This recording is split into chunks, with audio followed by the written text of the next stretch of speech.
So it was really interesting to me to find out that there are a lot of actually like, some pretty cool people that were in Ravenclaw. So we're gonna cover that. So this is Stickman Harry on YouTube.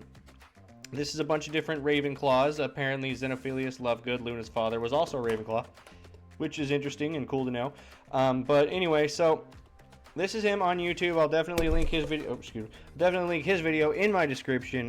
Definitely go and check that out. But while you're there, make sure that you like my video and subscribe to my channel because I'm trying to grow. It's 2026 and this is going to be my year. You better bank on it. Anyway, so this is 10 most powerful Ravenclaws explained in detail. Let's go. Rowena Ravenclaw. Rowena Ravenclaw was one of the 4 Okay, she's not as pretty as she was in the last video. founders of Hogwarts School of Witchcraft and Wizardry.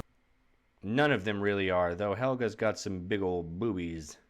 And the defining figure behind the house that bears her name.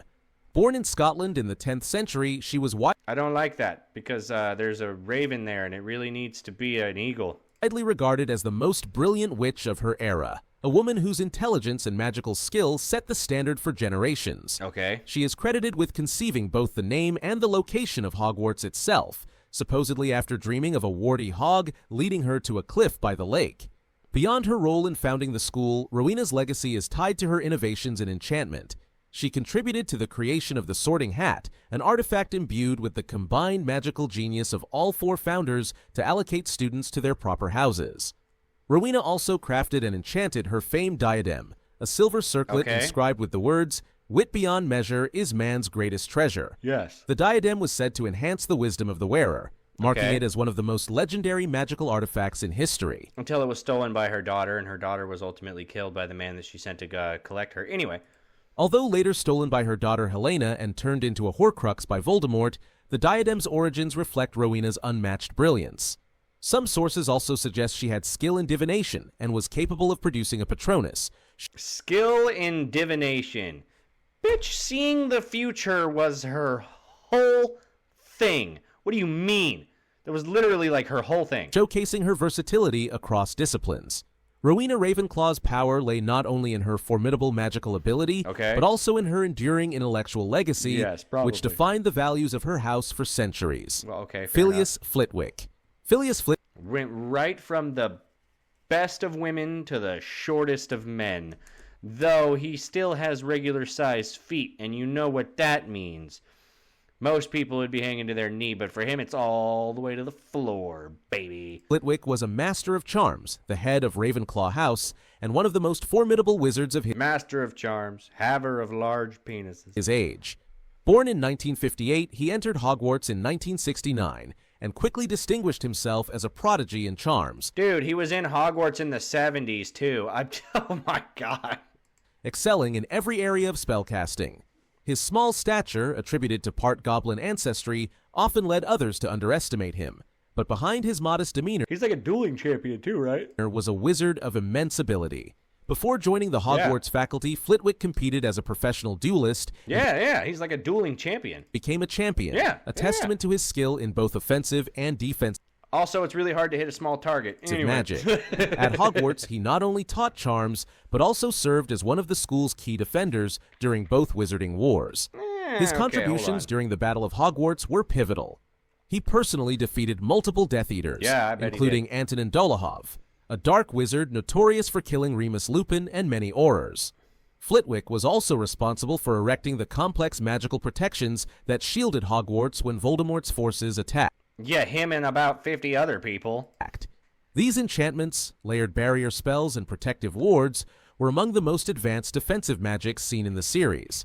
Flitwick's abilities extended beyond charms into conjuration, transfiguration, and advanced defensive magic. Dude, Flitwick's just like what I would be, honestly, man. He could perform non-verbal and wandless spells with ease. Yep, that would be... So, listen, if I ever became a wizard, I would do my damnedest to be able to cast at least without words. Like, I'm not saying Expelliarmus every time I want to do that. And was capable of producing a Patronus. As both a scholar and a warrior, he embodied the Ravenclaw traits of intellect and mastery, standing as one of the greatest modern professors of Hogwarts. Helena Ravenclaw, the Grey Lady. Helena Ravenclaw, better known in ghostly form as the Grey Lady. Damn, I better put some more respect on Flitwick's name. Just on his name, though, not on his height. Was the only daughter of Rowena Ravenclaw and one of the earliest students at Hogwarts. Taught directly by her mother, she developed strong magical abilities and a rigorous intellect, but her legacy And she was still killed by a knife. is defined as much by tragedy as by talent. Helena became envious of her mother's reputation and brilliance, and in a moment of ambition, she stole Rowena's enchanted diadem, an artifact designed to enhance The only moment of ambition in her entire life, and she chose to steal something. the wisdom of its wearer. Believing the diadem You know what? Karma. I'm just saying. could grant her the greatness she craved, she fled Hogwarts and hid in Albania. Rowena, gravely ill, sent the man later known as the Bloody Baron to find her daughter. When Helena refused to return, a confrontation ended in tragedy, and both lost their lives. Helena remained at Hogwarts as the Grey Lady, the ghost of Ravenclaw House. Though distant from most students, she later proved vital when she revealed to Harry Potter the fate of the stolen diadem, helping him in his mission to destroy Voldemort's Horcruxes.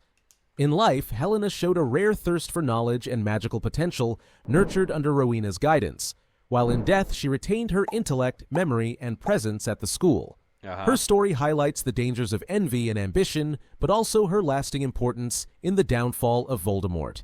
Ignatia Wildsmith. Ignatia Wildsmith was a Ravenclaw witch born in the early Okay, well, she's got to be good then, because she's got a chocolate frog, so 13th century and is immortalized as one of the most inventive minds in magical history. She is best known for creating Floo powder, the glittering green substance that You know what? I think she's... powers the Floo network, a system of interconnected fireplaces that allows witches and wizards to travel almost instantly between distant locations. Before her invention, magical transportation was dangerous and inconsistent, relying heavily on apparition, broom travel, or less Yeah, why can't you just apparate everywhere? That's just teleportation. Why can't you do that? reliable port keys. Floo powder provided a safe, regulated alternative that changed how the wizarding world Because apparating's not regulated, and so the government can't tax you on it. That's connected. fair. Wildsmith's brilliance lay not only in the creation of the powder, but in the enchantments that allowed fireplaces to be lit. It's like, why is it illegal to collect rainwater in some places? Oh, because the government wants to do its best to control all of the resources. Linked while still remaining protected from muggles. The Floo network soon became the backbone of wizarding travel, used for both personal and official purposes, including ministry communications. Her contribution was so influential that she was later featured on a chocolate frog card, recognition reserved for witches and wizards of exceptional impact. Although little else is recorded about her magical exploits, Ignatia Wildsmith's achievement demonstrates Ravenclaw's defining trait: innovation that reshapes society. By transforming transportation, she ensured her place as one of the house's most powerful and lasting figures.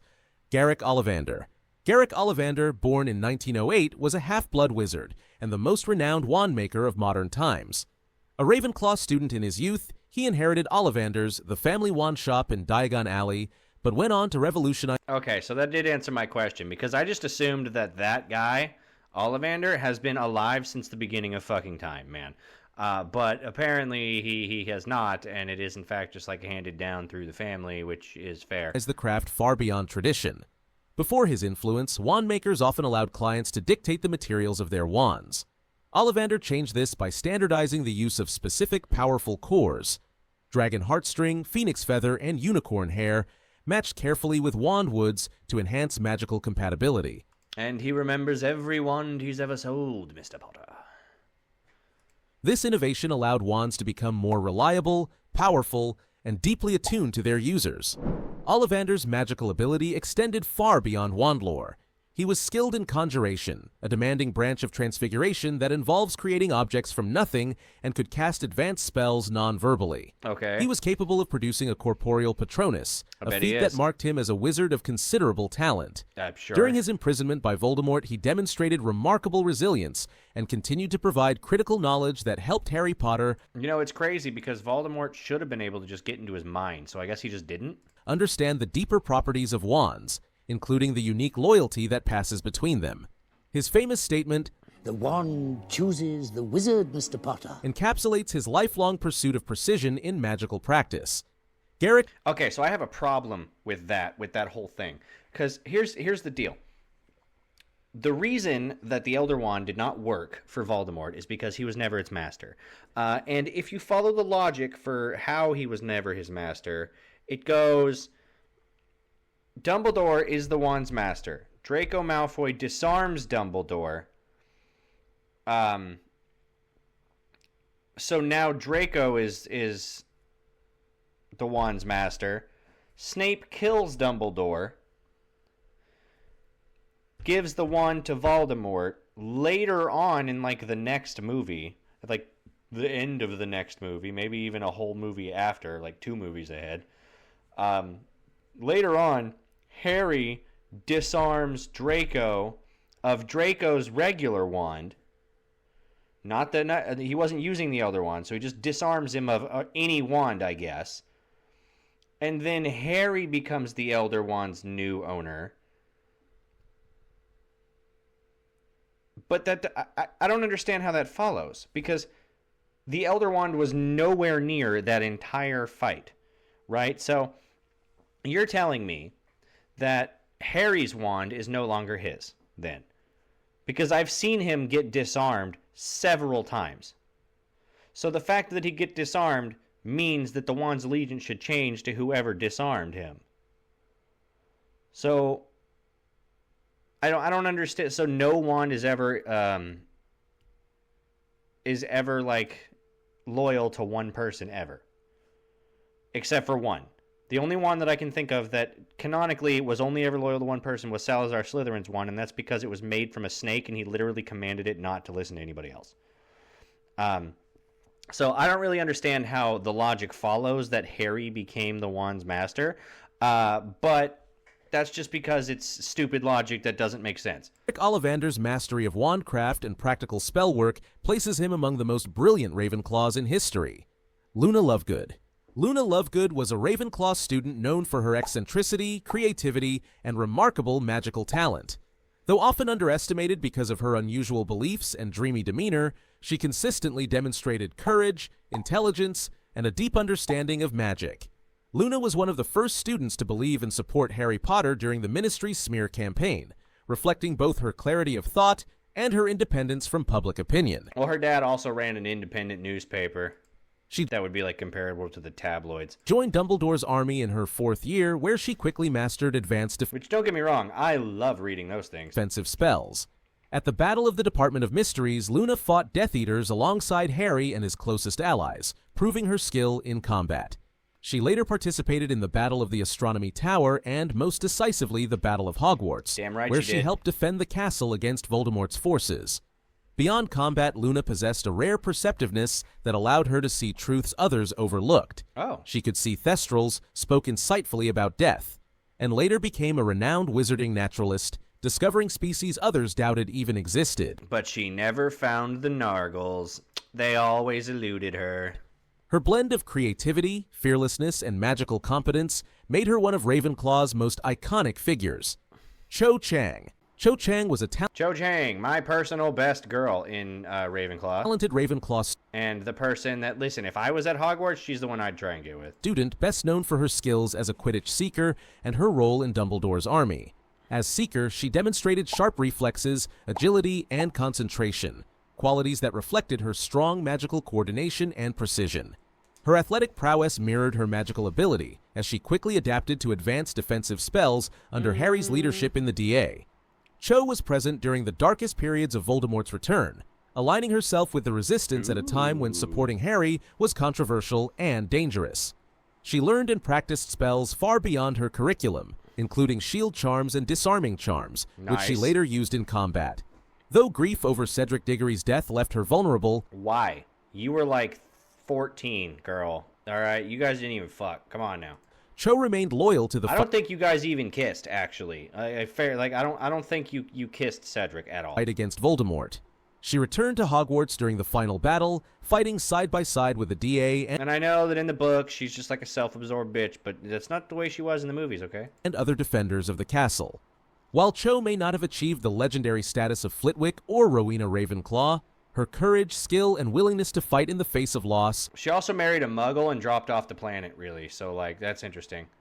mark her as a powerful Ravenclaw whose contributions No. We're not marking her as a powerful Ravenclaw. We're marking her as like one of the only ones we know about. Come on. extended beyond her Don't do that shit. school years. She was an average wizard at best. Moaning Myrtle, Myrtle Warren. Also, a Ravenclaw that we know about. Not necessarily powerful in any means because she died when she was young.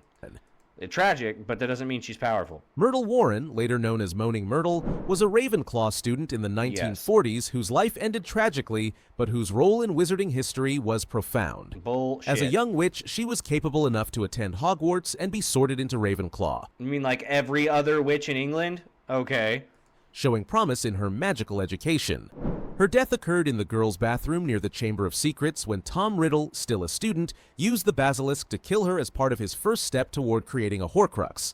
This event directly enabled Voldemort's rise to power. Okay. Though remembered primarily for her ghostly form, Myrtle retained her magical awareness and knowledge in death.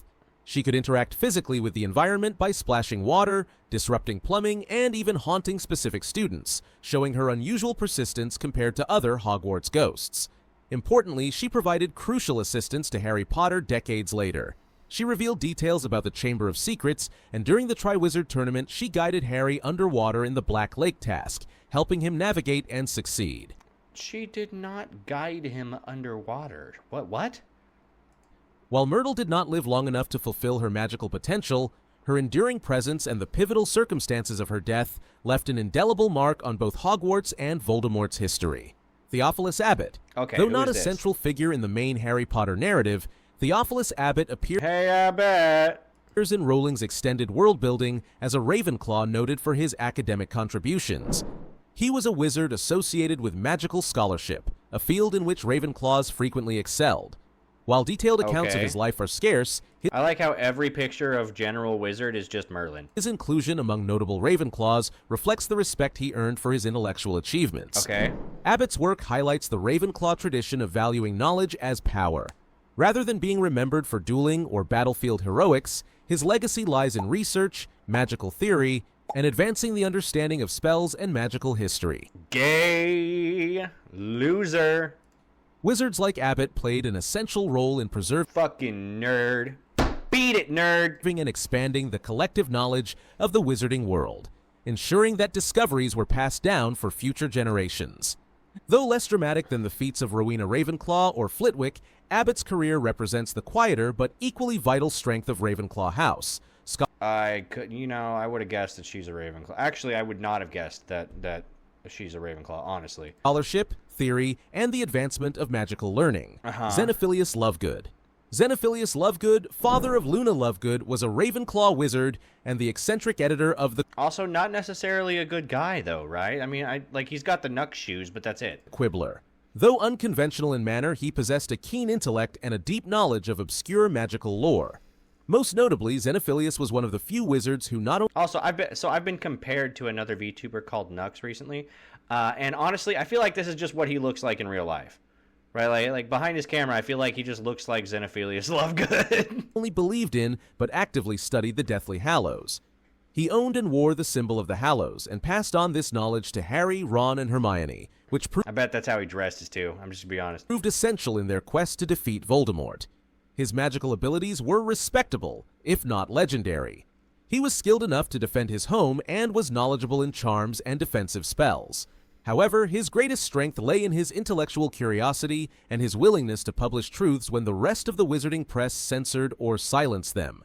During Voldemort's regime, the Quibbler became one of the few outlets openly supporting Harry and the Resistance, giving Xenophilius an important, though dangerous, role. Although later forced into betrayal to protect his daughter, his impact cannot be dismissed. His preservation of rare knowledge and defiance against the mainstream wizarding establishment highlight the Ravenclaw values of wit and wisdom, even when expressed through Yeah, they do. Yeah, they do. Also, so yeah, that was a top 10 list of Ravenclaws we know about, not necessarily top 10 strongest, because there's a couple of people on that list that I don't really feel like are all that strong. They just, are Ravenclaws. So anyway, yeah. All of my links will be in the description. All of the links for videos and things will also be in the description. And I will see you guys in a little while. Bye.